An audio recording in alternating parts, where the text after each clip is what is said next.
Meus amigos, estamos juntos novamente para mais uma leitura comentada do livro Cirurgia Moral, pelo Espírito Lancelin. Hoje nós vamos falar Tudo o que faças, capítulo 11. Tudo o que pretendes fazer ou que estás fazendo, lembra-te de fazê-lo com dedicação, com amor. Vieste à Terra para fazer alguma coisa, e essa missão tem grande importância. Cuida de fazer tudo com perfeição, levando em conta que em nada há perfeição sem que haja amor. Veja que ele fala que nós temos uma missão. É muito claro nas obras espíritas a missão dos pais de educar os filhos. A expressão missão, ela é utilizada. Agora, nós tendemos a usar essa palavra nos referindo a espíritos que estão em outro patamar, né? Uma grandeza moral, que eles vêm para cá não para provas e expiações, mas para cumprir missões. Eles são espíritos missionários.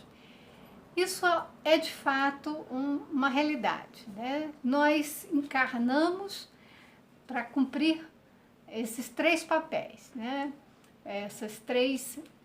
Passar por esses três processos: a prova, a expiação e a missão.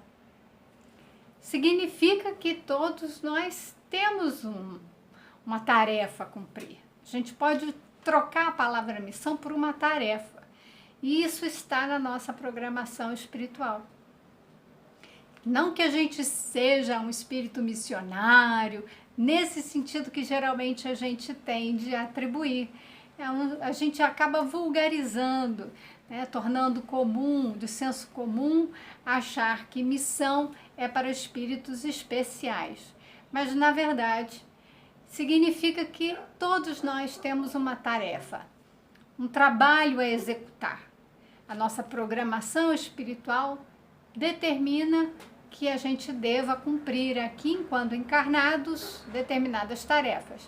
Tal, então, o nosso propósito de vida, cumprir com essas tarefas, porque delas nós teremos condições de evoluir, de aprender.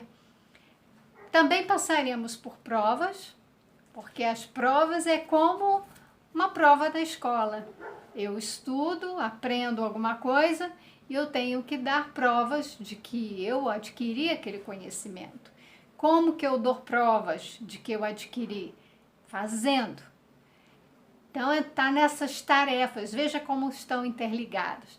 Na execução dessas tarefas, eu demonstro que eu tenho determinado conhecimento. Dali eu executo da melhor forma possível. Então, ele salienta que a gente deve fazer tudo com a máxima perfeição.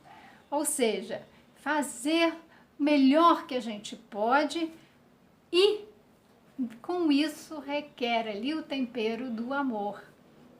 É preciso temperar todas as nossas ações com amor. Quando a gente não usa do amor como a nossa mola mestra, aquilo que nos impulsiona, nos move, porque afeto é aquilo que nos move.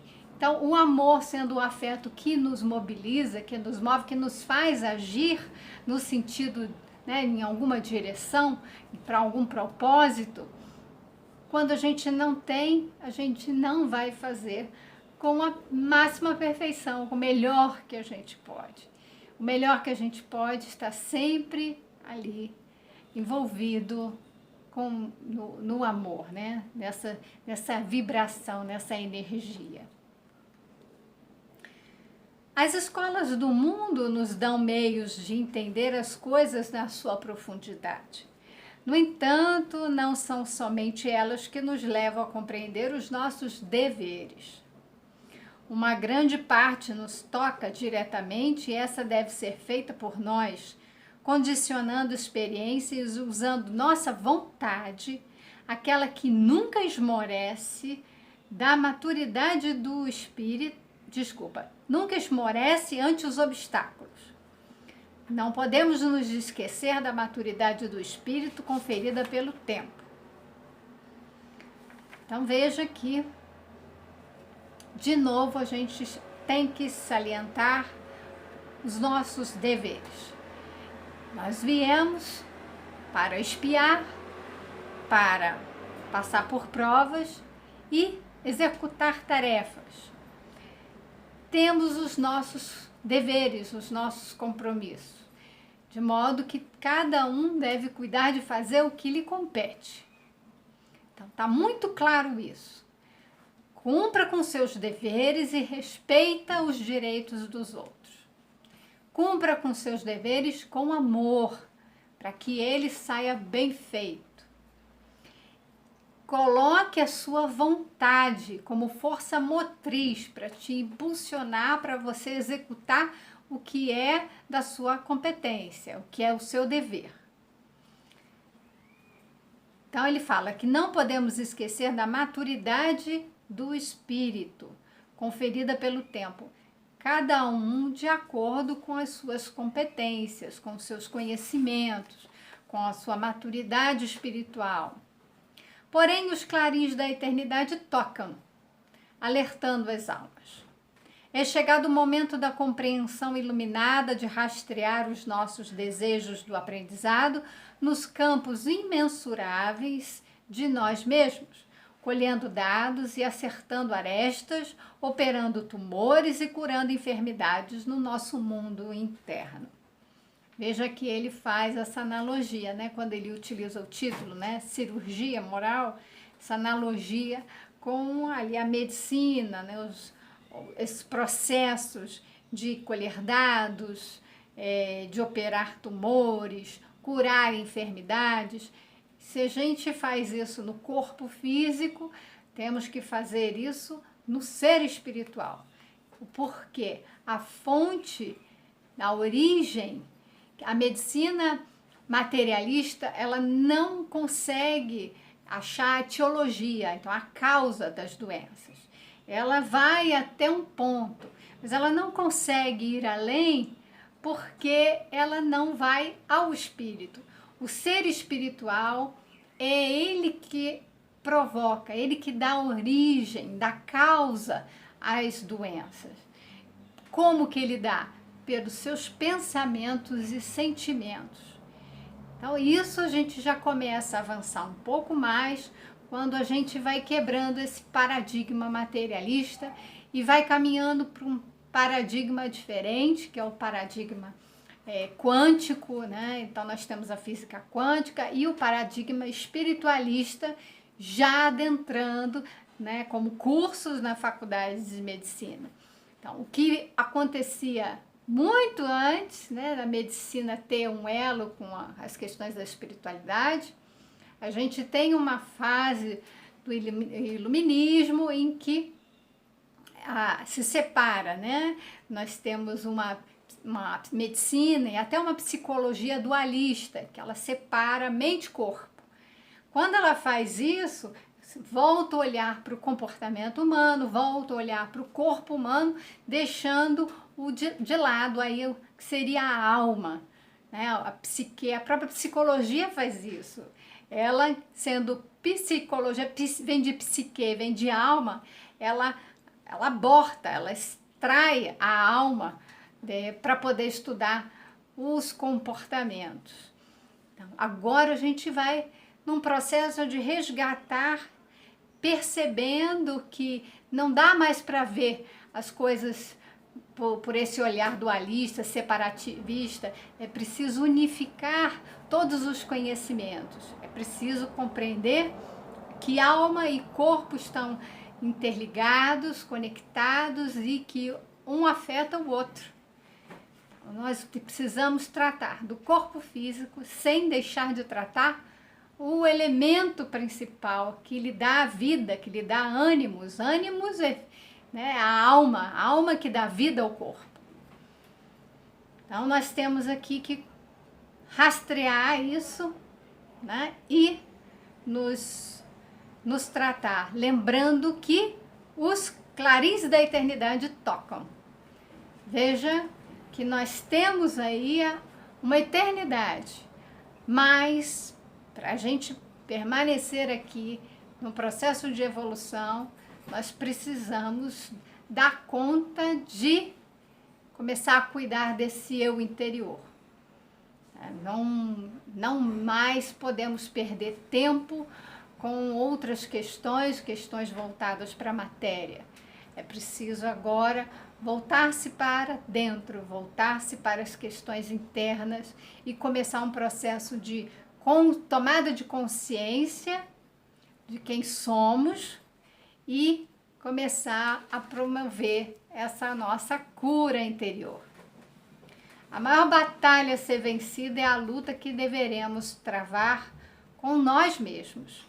É o bem contra o mal, na profundeza da alma, para depois falarmos com segurança a todos os que queiram ouvir: eu sou a luz.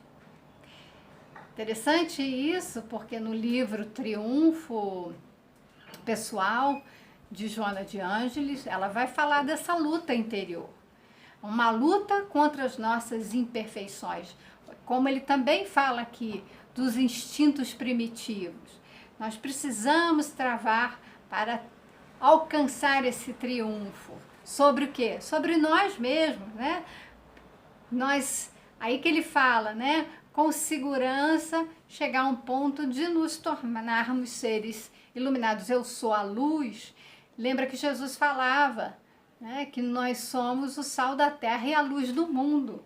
O que é ser luz? Um ser iluminado, é um ser esclarecido, é um ser que já tem consciência de si. O milagre do pensamento faz os grandes cientistas pensarem. Eles usam a razão, mas desconhecem a sua procedência e os meios pelos quais os pensamentos são feitos. Se acredita na visão materialista que os pensamentos são excreções, são produções do cérebro. Funcionamento cerebral produz pensamentos. E a gente sabe que, na verdade, é o contrário. O que gera o pensamento é o ser espiritual e o equipamento, que é a máquina, o cérebro, ele manifesta. Então, o espírito age sobre o corpo e o corpo manifesta conforme as vontades, conforme os impulsos do ser espiritual. É claro que o corpo ele tem que estar em condições para isso. Se você tem um corpo defeituoso, o espírito ele está muito mais limitado do que ele já está, né? Quando o espírito encarna, ele recebe um corpo que o limita. Ele esquece o seu passado, o passado de outras encarnações, ele não consegue, né, manifestar pelo pensamento, então ele não se comunica mais pelo pensamento, ele tem que usar o recurso da fala, né, que é uma ação, e outras tantas limitações, né? A gente tem que caminhar, tem que usar de veículos, enquanto alguns espíritos já em graus mais evoluídos, eles volitam, né? Eles, pelo pensamento, eles se colocam em determinados lugares. Não há questão de tempo e espaço, é outra dimensão. O que a gente tem que entender que dentro de um corpo físico nós estamos limitados. Um corpo físico que está danificado, seja porque nasceu, aí é um caso de uma expiação, um corpo em que o espírito nasce precisando passar por determinadas situações para resgate de passado, resgate de erros, crimes, né, infrações cometidas contra as leis divinas. Ele muitas vezes pede para vir num corpo defeituoso para limitar ainda mais. Muitos espíritos que cometeram suicídios em encarnações passadas, por vezes pedem, às vezes estão com a constituição mesmo danificada pelo suicídio, né? Então tá o perispírito, ele tá ali prejudicado, mas outros pedem para que eles venham com determinada limitação para não incorrer no erro novamente. Então, vai da condição da evolução espiritual de cada um. O que a gente tem em vista, né, é que o cérebro, ele é, assim como o conjunto do corpo, uma máquina que manifesta o espírito. Quanto mais perfeita essa máquina, mais o espírito consegue se manifestar, ainda assim de forma limitada. O milagre do pensamento faz os grandes cientistas pensar, já falei, né? Então, as sutilezas das ideias e a inteligência dos homens escapam à própria inteligência desses mesmos homens quando ignoram a existência do espírito. Veja que nós estamos muito mais limitados pela visão materialista. Quando descobriram os computadores, eles acharam que tinham encontrado o segredo do cérebro humano, esquecendo-se de procurar saber de onde vinha a inteligência. Veja que o computador muitas vezes é comparado com o cérebro, como se o cérebro fosse um computador, né? Mas é preciso entender que os computadores, como ele fala, são programados, não pensam por si mesmos. Esta é a grande sacada. Os computadores, eles são programados. Quem os programa são seres inteligentes. Assim, o cérebro também é programado por um ser inteligente. A ciência do mundo, sem a ciência do espírito, é morta e desfaz-se com o próprio tempo. Ela não se sustenta, assim como a física quântica está mostrando, que a matéria não é. Na verdade, não existe a matéria. Né? Vai se chegando, né, cada vez a uma parte tão pequena, tão pequena, tão pequena, e some, não há nada ali. Né? São elementos que vibram, né? É uma energia que às vezes vibra como onda, né? E às vezes funciona como partícula. Então isso tem gerado muitas inquietações. A gente precisa ver que a ciência do espírito é a que vai sobrepor num futuro, né, a gente não sabe quando, mas talvez em médio, longo prazo, mas ela vai ser alcançada. Que porque ela não, a materialismo, ele não resiste ao progresso, a não ser que se encontre com a alma, para ajudar a explicar a fonte de toda a sabedoria, que é Deus. Veja que no final das contas nós caminhamos rumo a Deus, que é a causa primeira de todas as coisas. A gente vai olhar para o espírito, vai perceber outras dimensões de existência e ao final, que na verdade é a causa primeira de tudo, a gente vai chegar por último, mas descobrir que é o primeiro de tudo. Deus é o princípio de tudo. Em tudo o que fizeres, não te esqueças de, em primeiro lugar, lembrar-te do nosso Pai Celestial. Então, lembra dele, que ele é a causa primeira. A gente tende a fazer o raciocínio e chegar à conclusão que Deus existe e é a causa de tudo, como conclusão final, mas traga ele para o início. Ele é o início de tudo. Então, lembra-se dele no início, quando você for executar a tua tarefa. Lembrando do nosso Pai, que está vibrando, trabalhando e nos assistindo desde a matéria primitiva ao alto escalão da eternidade. Deus está presente em toda a nossa jornada evolutiva. Se podes coordenar as tuas ideias, que o faças com harmonia. Se é do teu agrado disciplinar a tua fala, começa logo. Se podes dar cadência a teus passos, que o faças também.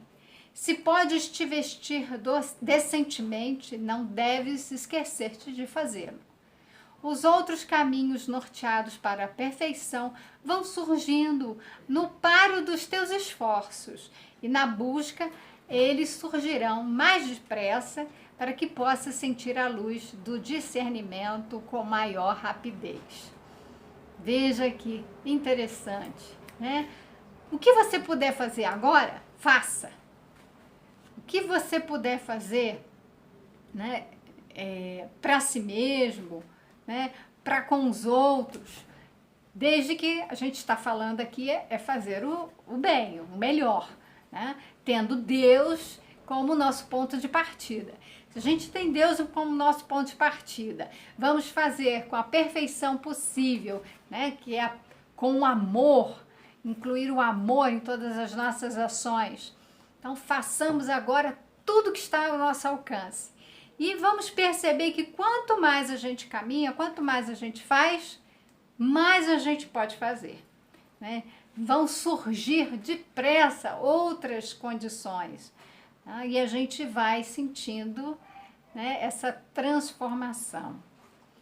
Trabalha com o interesse de servir bem, que o teu trabalho se transformará em alegria.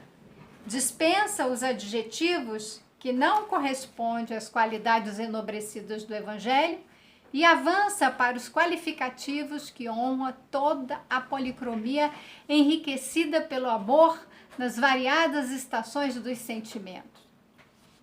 Não fique preso a elogios, a retorno, retribuições, reconhecimentos. Não fique preso a nada disso. Vá fazendo, né, o que lhe cabe, o que lhe compete, o seu dever, faça com amor. Então, ao dispensar isso tudo, avança com as qualidades do Evangelho. Tenha em mente que o Evangelho é o teu guia e ele nos dá, né, todas as condições, todas as respostas, então, porque ele veio para nos Jesus veio para nos guiar, veio para nos ensinar. Então, no seu Evangelho estão contidas leis divinas, servem para que nós possamos nos conduzir na vida. Ali tem todos os qualificativos. Tive que fazer uma pausa porque está caindo uma chuva de granizo. Nunca vi tanto gelo, uma chuva já mostrando como que está a questão climática para nós, né? Então,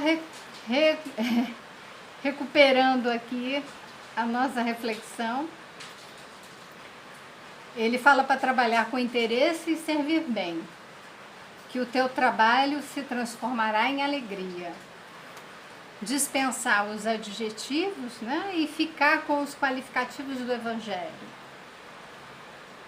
Confirma a tua passagem por onde passares com a clareza e a perfeição do que deves fazer, que o belo sempre honra o seu genitor. Então, vamos aqui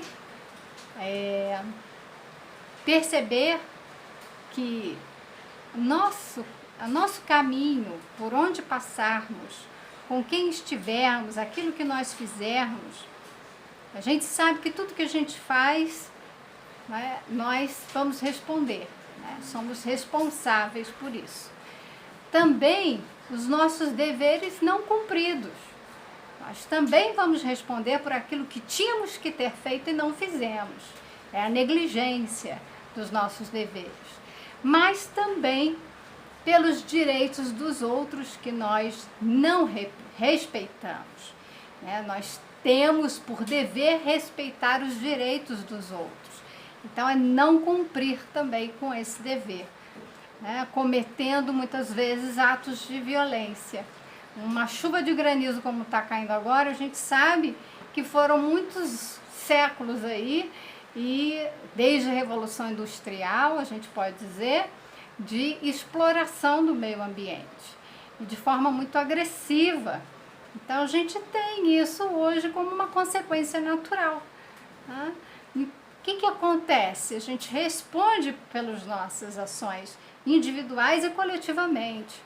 Então, vejamos que, então, na nossa passagem, aqui na Terra, as nossas tarefas, as nossas missões, com os nossos deveres, devemos fazer da melhor forma possível, porque ali, veja a expressão que ele usa, o belo sempre honra o seu genitor. Nós somos o quê? Autores, genitores das nossas ações. Se a fizermos de uma forma, né, bela, perfeita, justa, amorosa, nós seremos honrados como bons genitores, as pessoas que fizeram boas ações, né? Nós demos causa, origem a boas ações. Em tudo que fizeres, lembra-te de fazê-lo bem.